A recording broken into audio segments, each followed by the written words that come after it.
What a political responsibility. Let me finish. And then number 3, the other one you asked me was edible oil. The people who are involved in edible oil, I fired them, and they are in court. We have a new management in Kenya National Trading Corporation. In fact, we've just hired a new management for the Kenya National Trading Corporation. So those are actions that I have taken. And for your information, void of what Joe is calling political responsibility. Yeah. I mean, but you see, else in the ministry can be. But you see, yes. But you see, gentlemen, if there is no evidence against a minister, surely, do you want me to fire somebody if there is no evidence? You know, there was a time Uhuru Kenyatta, as I served him as his deputy, removed 6 cabinet secretaries. But eventually, they were found that they were innocent, and we had to appoint them to be ambassadors. You know, so some of these, you know, actions must be tampered with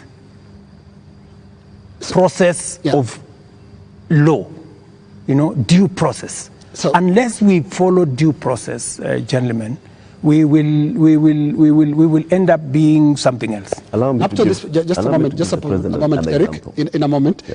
Because up to this point, Your Excellency, if I don't want us to lose the context, the last 2 weeks have been extraordinary.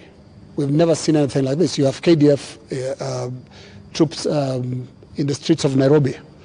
Up to this point, Your Excellency, and including on the question that I've just asked you of accountability within your government, do you think you are addressing the grievances that have made thousands of Kenyans across the country in places that were unimaginable to get out to the streets to say Ruto must go? Do you think up to this point they feel you've addressed their grievances? I am not in their space, so I am doing what I believe I should be doing.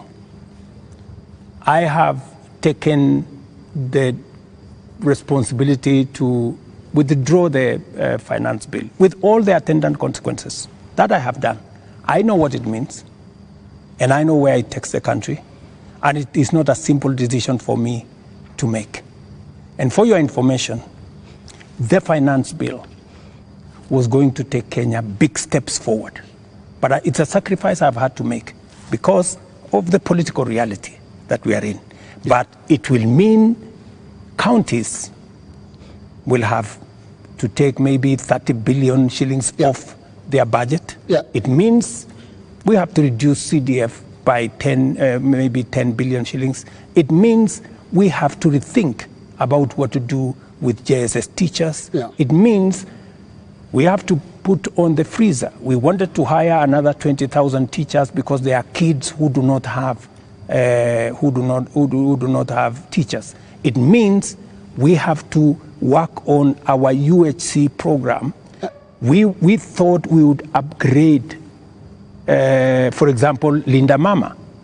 You know, we thought we would upgrade Linda Mama. There is something, Your Excellency. But it means we have to hold that, and it means many things. Just told them what else they want to hear. You are speaking outward, but looking at the grievances, they are also asking questions inward from you, Your Excellency.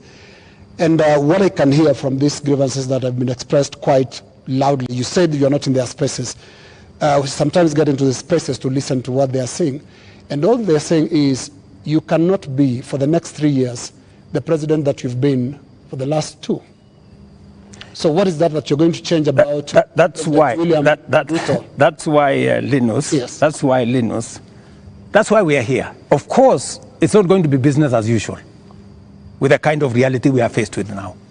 It has to be different. Do you regret anything at all? What you should have done better? What your people would have done better?